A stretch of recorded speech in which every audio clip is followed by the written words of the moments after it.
Una obra que es muy necesaria en todo el tramo entre nuestra ciudad, América y también General Villegas. Bueno, recibimos ahora a la primera invitada de la noche de hoy. Estamos hablando de Mónica Esteves. Mónica, buenas noches, gracias por venir. ¿Qué tal? Buenas noches. Muchas gracias a ustedes. Bueno, te habíamos invitado para hablar de varios temas, de la agenda nacional y de la agenda local, pero en estas horas hay una noticia importante que tiene que ver con la decisión del intendente Fernández de correrse del escenario político local, al menos no va a ser más candidato a intendente. ¿Qué lectura tenés inicialmente en estas horas que se conoce la noticia? Yo no voy a dar una lectura desde lo partidario porque siempre digo que no me gusta inmiscuirme en cuestiones de otros partidos, pero sí sabía por algunos pedidos que cuando asistí esta semana al municipio que Miguel lo estaba pensando y que básicamente la definición tenía que ver con su estado de salud. Y a mí realmente, humanamente, porque más allá de las confrontaciones, quienes hacemos política somos seres humanos, tenemos familia, me parece que es una decisión acertada. No creo que deje de hacer política, pero sí me parece que para estar en el municipio tenés una actividad muy intensa que te tiene que apasionar, pero que también tenés que tener un estado de salud que te lo permita. Entonces me parece bien que se cuide y bueno, luego tendrán sus pasos, veremos qué es lo que pasa. Coincido con vos que empieza una nueva etapa en Trenquelauquen, ¿no? Y que, bueno, espero que sea buena para la comunidad, ¿no? Pero bueno, me parece acertada la decisión. Seguramente, desde el punto de vista humano, todo el mundo le aconsejaba que se cuidara su salud, porque bueno, estar al frente del municipio es una tarea muy difícil, estresante y que afecta a la salud. Lamentablemente hay muchos antecedentes en Trenquelauquen, ¿no? Yo siempre digo el vicio y la disponibilidad de trabajar las 24 horas, esto más allá de cualquier diferencia que uno pueda tener con cualquier intendente, de estar todo el día a disposición de la gente, de la comunidad, así que es una tarea desgastante. Bueno, ¿y ustedes cómo están? Ustedes en la oposición. Ah, Estamos a 40 días de la presentación de las listas. Sí, igual se da un fenómeno ahora porque acaba de anunciar Miguel que no va a ser candidato, pero fíjate que se da un fenómeno en todos los municipios de la provincia de Buenos Aires, donde salvo algunas excepciones de intendentes que renuevan, todavía no hay definiciones respecto de las candidaturas locales, porque bueno, estamos también muy supeditados a qué es lo que pasa a nivel nacional, francamente, qué es lo que pasa con si hay una candidatura única en el Frente de Todos, qué es lo que pasa con la proscripción de Cristina Kirchner, no sé, me parece que bueno, esto piramidalmente llega a todos los distritos, los municipios, y yo tengo una definición que creo que es la importante, que acá en esta etapa histórica que estamos viviendo, no importan los personalismos, no importa qué es lo que hagan los dirigentes, porque la discusión central va a ser los modelos. Creo que esto es fundamental. Yo escuchaba hoy que le proponían también al gobernador Kicillof que fuera uno de los candidatos a presidentes. A mí me parece que es una hora tan difícil para la gente y para el país que más que pensar en lo personal tenemos que pensar en la posibilidad que no cambie el modelo y que no volvamos a algunas situaciones que nos han llevado como país a estar de rodillas frente a toda la situación internacional. Bueno, hablando de modelos, hay como una decisión de parte del oficialismo, ¿no?, de confrontar con Javier Milei, ¿no?, que es la antipolítica, el liberalismo extremo. Tiene algunas afirmaciones un poco extrañas, ¿no? No sé si son reales las que realmente piensa así, pero ¿vos qué opinás de esto? Yo creo que realmente también estamos viviendo una debacle desde lo ideológico. O sea, hoy los políticos se manejan por las encuestas, por los focus group y le dicen a la gente lo que la gente quiere escuchar. Y yo creo que independientemente, digamos, de la distinta conformación del Frente Todo, nosotros tenemos muy claro el modelo de país que queremos, que es verdad que nos tocó asumir en una situación muy crítica, con un gran endeudamiento que nos llevó, cambiemos, endeudamiento que será por muchos años, que posterga generaciones, postergan la diaria, en tu hijo, en mi hija, en aquel que no puede comprarse un terreno, que no puede trabajar, que no puede estudiar, y esto nos va a llevar a un problema por muchos años. Y yo creo que más allá, te decía, de los distintos componentes del Frente de Todos, ya sea el masismo, ya sea el albertismo, el kirchnerismo, el peronismo, todos tenemos muy en claro hacia dónde tiene que ir este modelo y que no podemos volver para atrás, que esto va a ser terrible para nuestra gente, sin dejar de desconocer que toda esta crisis internacional, nacional, el endeudamiento, le pega muy fuerte en el bolsillo de todos los argentinos, de nuestras familias, ¿no? Nosotros tenemos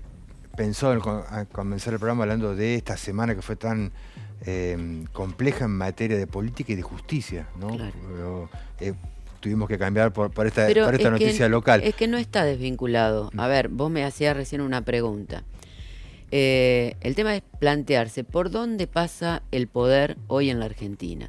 Si vos me decís hace muchos años, lo que vieron nuestros padres y nuestros abuelos, yo diría que el poder pasaba por la política. Hoy ni en Argentina ni en América Latina el poder pasa por la política. Entonces no es raro lo que pasó con la Corte. Y yo creo que a la gente hay que explicárselo claramente. O sea, tenemos una intromisión del Poder Judicial aliado con los sectores de poder económico en nuestro país, los mismos que producen la inflación, los mismos que se reúnen con la Corte en Lago Escondido, o sea, mientras que ellos tienen causas que se resuelven en la misma Corte, y también la derecha, que yo no haría como vos tanta distinción en lo que significa Bullrich, en lo que significa Milei. Yo creo que la derecha pretende, en un plan estratégico que se produjo en otra etapa de la historia, llevar a toda América Latina hacia la derecha, y lo estamos viviendo. Entonces vos decís, ¿por qué la Corte? La gente quizá no entiende por qué el gobierno se está peleando con la Corte. Y voy a tratar de ser sintética, pero creo que es necesario explicarlo. La Corte no tiene ninguna incumbencia para producir los hechos que produjo en 2 provincias argentinas, ¿sí? Suspendiendo el cronograma electoral y la elección del domingo. ¿Por qué lo hace? No solamente porque ve que no había un triunfo de la derecha, lo hace porque responde a un poder político. Y para ser claros, la Constitución Nacional es muy clara. Nosotros adoptamos un sistema republicano federal, ¿sí?, de gobierno, y lo que la Corte está haciendo es violar esto. O sea, este es un país federal, donde cada provincia tiene que resolver con su propia constitución, con sus propias leyes. Entonces, ¿qué hace la Corte? La Corte dice, bueno, no lo estoy violando porque me baso en la Ley Nacional de Amparo. Mentira. La Ley Nacional de Amparo lo que dice es que deben resolverlo los juzgados de primera instancia de las provincias. ¿Cuáles son en las únicas materias que puede interceder la Corte? Si existe un problema, son 4, ¿no? Pero sintéticamente, un conflicto entre una provincia y otra provincia, que no es el caso, un conflicto entre una provincia y un ciudadano de otra provincia, un conflicto entre una provincia, un ciudadano extranjero o con otro estado. Ninguno de estos son los supuestos.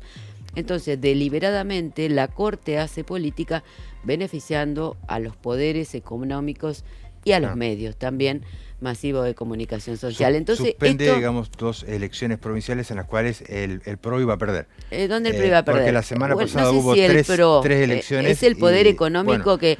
Digo, porque la semana pasada hubo 3 elecciones y no se suspendió ninguna. Y no se suspendió ninguna. Y no interviene en ningún acto de corrupción en Jujuy, por ejemplo, que podría intervenir en la defensa de la soberanía nacional, del litio. Entonces, es muy claro. Entonces, esto, sin apreciar el hecho de quién hace la denuncia, que también es del Partido Liberal de Patricia Bullrich, este es el hecho jurídico, no puede jurídicamente. Entonces, el hecho es político. Una corte, o sea, 4 locos, como diría la canción, 4 tipos que resuelven lo que nos pasa a todos nosotros. O sea, cuando aumenta el cable, la Corte decide que sí. Cuando aumentan las prepagas, la Corte decide que sí. Está pasando por arriba del poder político, ¿sí? Una Corte que fue nombrada también por decreto, ¿sí? O sea, lo que dice la Constitución específicamente, que los magistrados deben ser nombrados con anuencia del Senado y con los 2/3 de los miembros presentes. O sea, es una Corte absolutamente ilegal. Y si hay algo que tengo que criticar, pero quizás no daban los números, es que cuando hay alguien que avanza, hay alguien que retrocede. Y esto es también lo que nos tenemos que cuestionar los dirigentes políticos. No lo digo de lo personal, digo de todo el espectro político. Porque hoy vos decías, le sirve más Milei. no le sirve tanto Cambiemos. Entonces, hay un poder que elige quién le sirve para los fines económicos. Y vivimos en un país con un 50% de pobreza y vivimos con empresas que se han enriquecido terriblemente durante la pandemia, en la pospandemia, y que siguen manejando los destinos de nuestro país. Si no entendemos esto los dirigentes políticos, y nos puede alegrar que a alguno u otro dirigente le vaya bien, pero realmente nos va a ir muy mal como sociedad, en nuestra soberanía nacional. Así que yo creo que es un momento muy preocupante. Y yo escuchaba ayer a Manes, y realmente uno sentiría deseos que el Partido Radical vuelva a sus viejas convicciones, porque creo que ya los ha pasado por arriba en su alianza con Cambiemos. Y bueno, y del Frente de Todos, respecto del Frente de Todos, yo creo que hay que dejar de lado las candidaturas personales, ver quiénes mejores representan al espacio, y ahí caminar todo detrás del proyecto. Un dato más sobre la Corte tiene que ver con un fallo reciente que le devuelve a la ciudad de Buenos Aires unos porcentajes de coparticipación que nos sacan a los bonaerenses. Que nos sacan a los bonaerenses y al resto de las provincias, al gobierno de la Reta. Porque hay dirigentes bonaerenses que no defendieron la plata provincial, ¿no? Bueno, no, el gobernador, claro, el gobernador Kicillof defendió toda la lucha que se tuvo durante todo este tiempo y fue muy claro respecto de los que nos priva a nosotros, con toda la carencia que hay en general y las carencias del conurbano. En esto hubo una expresión muy clara de él, hubo expresiones muy claras de los ministros, pero bueno, esta fue la posición de la Corte, arbitrariamente. Centralista y porteña.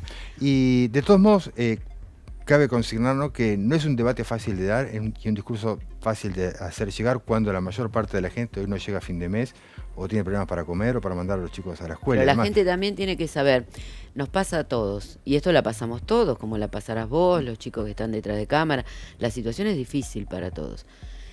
Pero también la gente no tiene que olvidar, digamos, cómo se consolida esta deuda, ¿sí? Por medio de un decreto, sin pasar por los organismos de fiscalización que se tiene que tener, sin la convalidación de la deuda y con la fuga que hoy, precisamente la semana pasada, hay una presentación desde el punto de vista económico ante la justicia, donde se demuestra claramente que la plata se fugó. Entonces, hoy los argentinos, el ciudadano común, como dicen ahora, el ciudadano de a pie, tiene que entender que lo que nos está pasando tiene un origen que es el endeudamiento al que nos lleva Mauricio Macri, Patricia Bullrich, porque yo entiendo que todos decimos, bueno, queremos que se resuelva todo ya y ahora y que nos duele, pero no nos tenemos que olvidar de esto, porque si volvemos nuevamente a este modelo, y yo no sé realmente cuál va a ser el futuro de los argentinos. Hablamos de lo local, si recién hablamos de qué pasa dentro del oficialismo. ¿Entre en qué ¿va a haber internas en el peronismo o no? ¿Cómo lo ves? Hasta ahora no hay una convocatoria como si ocurrió en el radicalismo que se está realizando hoy. No sé qué es lo que pasará con las PASO, o sea, hay dos posturas. Hoy discutían algunos ministros, yo lo escuchaba al ministro Rossi, lo escuchaba a Kicillof, respecto de la posibilidad de que haya PASO o no. Yo priorizando todas estas cuestiones que te decía, voy a ser respetuosa de las decisiones. Si las pasos no se van a dar a nivel central, si se van a dar en los municipios, todavía no hay definiciones respecto de esto, y ni siquiera hay definiciones porque hace un ratito el gobernador Kicillof hablaba de también la posibilidad de desdoblar las elecciones, ¿no? Entonces, esto muy reciente, nosotros charlamos con la mayoría de los grupos que hay en Trenquelauquen, y particularmente nuestro sector político lo que está haciendo a través de su bloque, pero también a través de nuestra agrupación, es un trabajo permanente que tiene que ver con buscar las soluciones de todos los problemas que tiene la comunidad, independientemente de que los compañeros tengan o no tengan cargo político. Esta es nuestra posición y hay tiempo todavía. Parece que no lo hubiera, pero hay tiempo todavía. Siempre hay tiempo en la política. ¿Y vos qué crees? ¿Que debería haber una interna o no? Las pasos son saludables. Yo creo que son saludables para definir, para que la gente elija, salvo que hubiera un acuerdo entre todos los sectores, pero siempre no hay que tratar de impedir, esto lo hemos vivido de lo personal también, que la gente se